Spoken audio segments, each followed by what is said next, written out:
اللہ کے نبی صلی اللہ علیہ وسلم نے بہت ہی خوبصورت عمل ہمیں بتلایا ہے۔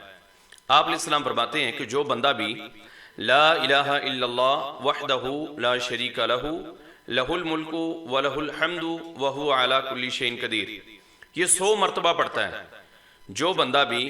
یہ 100 مرتبہ پڑھتا ہے تو نبی صلی اللہ علیہ وسلم فرماتے ہیں کہ اسے 10 گردنیں آزاد کرنے کے برابر ثواب ملتا ہے، یعنی کہ 10 غلام آزاد ایک انسان کرے، اور ایک جو ہے صرف لا الہ الا اللہ وحدہ لا شریک لہ لہ الملک ولہ الحمد وہو علی کل شیء قدیر پڑھے، ان کا ثواب برابر ہے۔ تو اتنا عظیم عمل اللہ کے نبی صلی اللہ علیہ وسلم نے ہمیں یہ بتلایا ہے۔ اور پھر آپ علیہ السلام فرماتے ہیں کہ اس سے 100 دفعہ پڑھنے سے 100 نیکیاں بھی اللہ رب العالمین درج فرماتے ہیں، اور اس کے 100 مرتبہ پڑھنے سے اللہ کے نبی صلی اللہ علیہ وسلم فرماتے ہیں کہ 100 گناہ بھی معاف ہو جاتے ہیں۔ اور سب سے بڑی چیز جو اس کا چوتھا فائدہ ہے،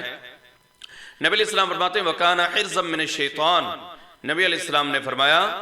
کہ بھئی شیطان سے بھی اللہ رب العالمین اس انسان کو محفوظ کرتا ہے، اس مسلمان کو محفوظ کرتا ہے کہ جو دن میں 100 مرتبہ لا الہ الا اللہ وحدہ لا شریک لہ لہ الملک ولہ الحمد وہو علی کل شیء قدیر یہ پڑھتا ہے۔ تو میں آپ سے یہ گزارش کرنا چاہتا ہوں تمام ساتھیوں سے کہ صبح کے ٹائم پر بھی یہ صبح جو ہے آپ پڑھیں، اور شام کے ٹائم پر بھی اس کو جو ہے لازمی پڑھیں، صبح بھی 100 مرتبہ، شام کو بھی 100 مرتبہ، انشاءاللہ آپ کی زندگی ان کلمات سے بدل جائے گی۔ اللہ سے دعا ہے اللہ ذوالجلال ہمیں عمل کرنے کی توفیق عطا فرمائے۔